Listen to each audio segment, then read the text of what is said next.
BPSC TRE 3.0 को लेकर के एक नई अपडेट देखने को मिल रही है। लगातार तिथियां परिवर्तन हो रही हैं, कहीं ना कहीं देखा जाए चाहे री अपलोड री काउंसलिंग, अगर बात करें गेस्ट टीचर पीजीटी के 6 सब्जेक्ट को लेकर के कहीं ना कहीं चीज़ें क्लियर नहीं हो पा रही हैं। स्क्रीन पे आप देख पा रहे हैं कि बड़ी खबर 9 मार्च को टीआरई 3 के सफल अभ्यर्थियों को नियुक्ति पत्र मिलना जो है लगभग तय है। जैसा कि आपको पता है कि बीपीएससी टीआरई 3.0 का जो 9 मार्च है, ठीक है, 9 मार्च को नियुक्ति पत्र देने की बात कही गई है, ठीक है। और अभी तक मतलब कि ऑफिशियल नोटिस भी इसके संबंध में लेकिन जारी नहीं किया गया है, लेकिन लगभग 99% यही है कि आपकी नियुक्ति पत्र जो है वो 9 मार्च को मिलना जो है लगभग तय माना जा रहा है। और इसमें अगर आप देखेंगे तो यहाँ पे देखेंगे कि सभी जिलों के डीईओ लगातार जो है कर रहे हैं काम, यानी कि सभी जिलों को जो है दिशा निर्देश जारी कर दिए गए हैं कि वो अलग अलग जगहों पर नियुक्ति पत्र जहाँ पर वितरण करना है कैंडिडेट को, वो वहाँ पे जो है तैयारियाँ वो चल रही हैं और सभी जिलों के डीओ को लगातार यहाँ पे काम कर रहे हैं, जैसा कि यहाँ पे अपडेट आप देख पा रहेंगे। सबसे बड़ी समस्या उन कैंडिडेट के लिए है जैसे जो डाउटफुल में हैं और जिनकी काउंसलिंग नहीं कराई गई है और जिनका डिस्ट्रिक्ट अलॉटमेंट नहीं किया गया है और जो पीजीटी के 6 सब्जेक्ट है यहाँ पे गेस्ट टीचर हैं, उनके लिए काफ़ी जो है समस्याएं उत्पन्न हो रही हैं। यहाँ पे देख पा रहेंगे कि डाउटफुल वालों को तथा जिनका जिला अलॉट अभी तक नहीं हुआ है उन्हें करना पड़ सकता है थोड़ा इंतजार। अब यहाँ पे क्या है कि जैसे यहाँ पे आपने देखा होगा कि टीआरई 3.0 का जो नियुक्ति पत्र है वो 9 मार्च को देने की बात कही गई है, लेकिन अभी तक एक चीज़ यहाँ पे समझिएगा कि अभी तक बीपीएससी आयोग की तरफ से जो है यहाँ पे आपका पोर्टल नहीं खोला गया है, ना ही कोई जो है यहाँ पे नोटिस जारी की जा रही है इसको लेकर के कि फाइनली आखिर कब तक यहाँ पे की जाएगी। आज आपका 28 तारीख है, आज ही आपका जो है कहीं ना कहीं पोर्टल ओपन होने की बात कही गई थी। अगर यहाँ पे आज पोर्टल ओपन हो जाता है तो सही है, लेकिन जैसा कि आप स्क्रीन पर देख पा रहे हैं कि दिया गया है कि डाउटफुल वालों को तथा जिनका जिला अलॉट अभी तक नहीं हुआ है उन्हें करना पड़ सकता है थोड़ा इंतजार। यानी कि दो चीज़ें हो सकती हैं, या तो आपका 9 तारीख के पहले सभी चीज़ें हो जाएं, या तो आपका 9 तारीख के बाद मतलब कि आपकी री अपलोड की प्रक्रिया, फिर यहाँ पे बात करें री काउंसलिंग की प्रक्रिया, फिर पीजीटी के 6 सब्जेक्ट का, फिर यहाँ पे गेस्ट टीचर की अगर बात करें, फिर जिनका जिला अलॉटमेंट नहीं किया गया है उनको लेकर के बात करें, तो ये सभी प्रक्रिया आपको फिर 9 तारीख के बाद ही यहाँ पर देखने को मिलेगी, जैसा कि यहाँ पर आप देख पा रहेंगे।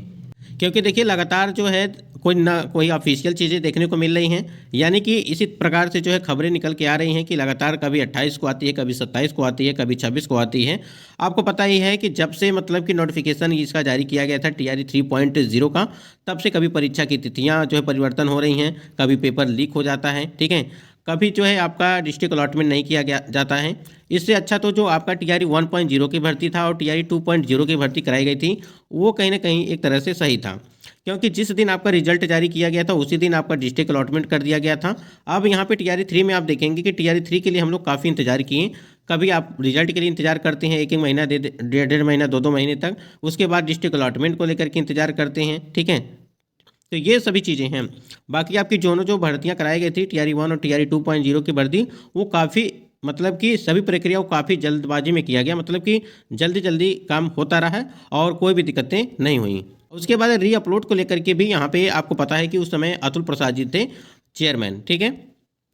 टीआरई 1 की भर्ती में आपने देखा होगा कि री अपलोड को लेकर के लगभग 3 से 4 बार जो है आपको मौका दिया गया था, और वो भी किसी दिन कभी 4 दिन का मौका, कभी 5 दिन का मौका, कभी 6 दिन का मौका, इस प्रकार से चीज़ें देखने को मिली थी। लेकिन एक टीआरई 3.0 की भर्ती ऐसी है कि ना ही कोई मौका दिया जा रहा है कि मतलब कब तक पोर्टल ओपन किया जाएगा और कब तक मतलब कि पोर्टल ओपन अगर होगा तो कितने दिनों का होगा। ये सुनने में आ रहा है कि सिर्फ 2 दिन के लिए पोर्टल आपका ओपन किया जाएगा। अब 2 दिन के लिए पोर्टल ओपन किया जाएगा तो उसमें क्या होगा कि कभी सर्वर नहीं चल रहा है, कभी नेट नहीं चल रहा है, कभी तमाम तरह की दिक्कतों का सामना करना आपको पड़ सकता है। तो इसलिए जो भी कैंडिडेट यहाँ पे री अपलोड को लेकर के इंतजार कर रहे हैं, सबसे पहले अपने डॉक्यूमेंट को रेडी करके रखेंगे।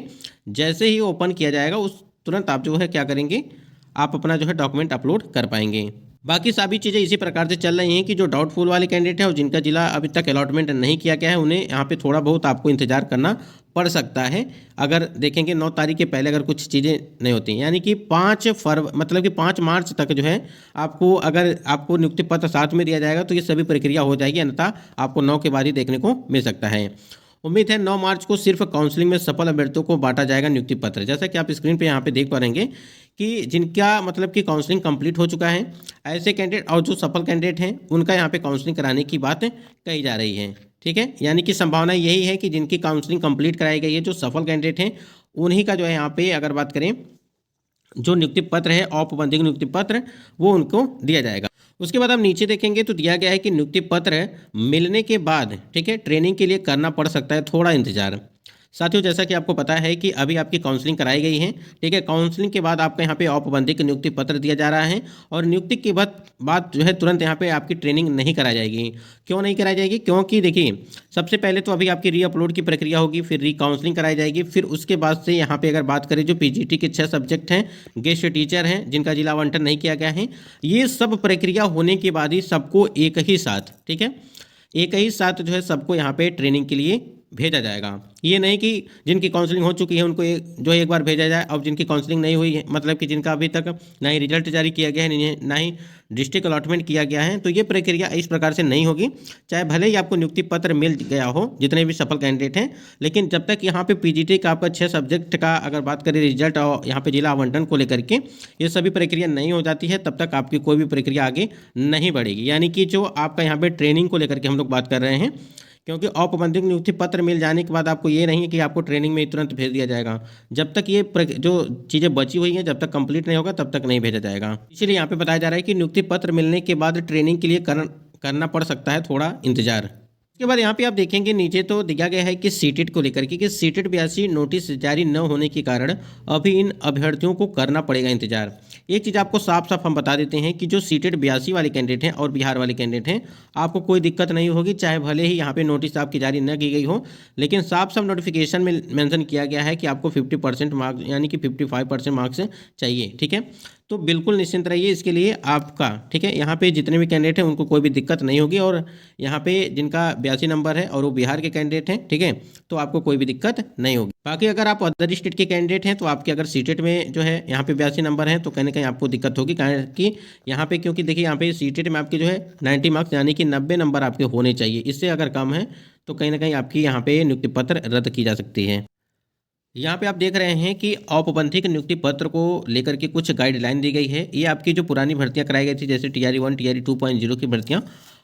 तो उसमें कुछ गाइडलाइन दिए गए हैं, यानी कि जो प्रोविजनल आपका अपॉइंटमेंट लेटर मिलेगा उसमें कुछ महत्वपूर्ण बिंदुओं को रखा गया है, जिसको आपको जरूर यहाँ पे देखना चाहिए, क्योंकि आगे चल करके इन सभी चीज़ों का जो सामना आपको करना पड़ सकता है। इसमें अगर आप यहाँ पे देखेंगे पहले नंबर पे कि इसमें दिया गया है कि नियुक्ति स्थानांतरण एवं अनुशासनिक कार्रवाई एवं सेवा शर्त नियमावली 2023 के नियम 9 फर्स्ट के तहत निर्गत किया गया है। ये आपका जो औपबंधिक नियुक्ति पत्र है, और ये नियुक्ति पत्र न समझा जाए, नियुक्ति पत्र विभाग द्वारा आपके प्रमाण पत्रों के सत्यापन एवं अन्य प्रक्रिया पालन करने के पश्चात निर्गत किया जाएगा। यानी कि आपका ये प्रोविजनल है, ठीक है। इसके बाद आपको एक मेन जो है ज्वाइनिंग लेटर मिलेगा, और ये कब मिलेगा उसको लेकर के भी हम लोग बात करेंगे, ठीक है। यहाँ पे क्या दिया गया है कि सत्यापन, सभी प्रमाण पत्रों का सत्यापन एवं अन्य प्रक्रिया होने के बाद, ठीक है, यहाँ पे आपका मेन जो नियुक्ति पत्र होगा वो यहाँ पे जारी किया जाएगा।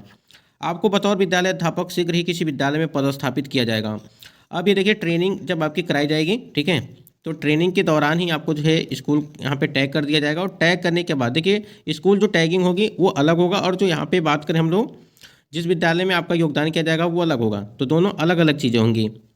आपका वेतन विद्यालय योगदान में तिथि ये हमने पहले भी बात कर लिया है, लेकिन यहाँ पे जो सबसे इंपॉर्टेंट चीज़ है उसको देखिएगा। यहाँ देखिए दिया गया है कि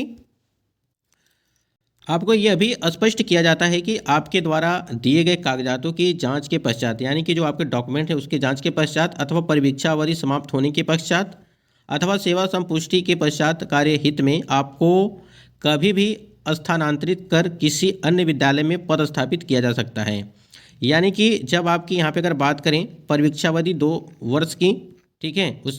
उसके बाद 1 वर्ष की, मतलब कि टोटल अगर बात करें हम लोग तो 2 वर्ष का आपकी परिवीक्षा अवधि होगी, और उसके दौरान आपको कहीं पर भी किसी भी जिले के किसी भी विद्यालय में जो है वो पदस्थापित किया जा सकता है, ठीक है। ये चीज़ यहाँ पे बताई जा रही है, जैसे कि यहाँ पे नीचे आप देख पा रहेंगे कि किसी अन्य जिले के विद्यालय में भी पदस्थापित किया जा सकता है। उसके बाद यहाँ पे आप देखेंगे कि उपरोक्त में अंकित की हुई किसी भी बात के बावजूद, ठीक है, आपको बिहार राज्य विद्यालय अध्यापक नियुक्ति स्थानांतरण एवं अनुशासनिक कार्रवाई एवं सेवा शर्त नियमावली 2023 के नियम 13(3) के तहत किसी भी समय जिले के किसी अन्य विद्यालय अथवा किसी अन्य जिले के किसी विद्यालय में पदस्थापित किया जा सकता है, ठीक है। जैसे कि यहाँ पे ऊपर भी वही चीज़ें लिखी गई हैं, और वही चीज़ यहाँ पे सबसे महत्वपूर्ण है कि आपकी परिवीक्षा जो अवधि है वो 2 वर्ष के लिए, ठीक है, और इन 2 वर्षों में अगर आपके सभी कार्य ठीक ठाक रहें तो इस प्रकार से चीज़ें नहीं होंगी। अन्यथा तो है आपको किसी भी जिले, मतलब कि मान लीजिए आपको पटना जिला मिला है, ठीक है। पटना जिला के अलावा आपको किसी अन्य जिले में भी जा सकते हैं आप। ठीक है, वही चीज़ बताई जा रही है कि आपका सब कुछ ठीक ठाक रहा तो आपको कहीं भी नहीं भेजा जाएगा। आपको जहाँ पर विद्यालय में आपने योगदान किया है उसी में रहेंगे आप। लेकिन अगर सब कुछ ठीक ठाक नहीं रहा तो आपको स्थानांतरित करके जो है किसी अन्य जिले के किसी अन्य विद्यालय में जो है वो पदस्थापित किया जा सकता है। तो आपको सावधानियां बरतनी है, वही चीज़ यहाँ पे है। और आपका देखिए पहचान कोड, यहाँ पे आपको पहचान कोड एक मिलेगा और कालांतर में सभी प्रकार के विभागीय पत्राचार में इसी आईडी नंबर का आपको जो है वो प्रयोग करना है, यानी कि परमानेंट आईडी आपको यहाँ पे मिल जाएगा।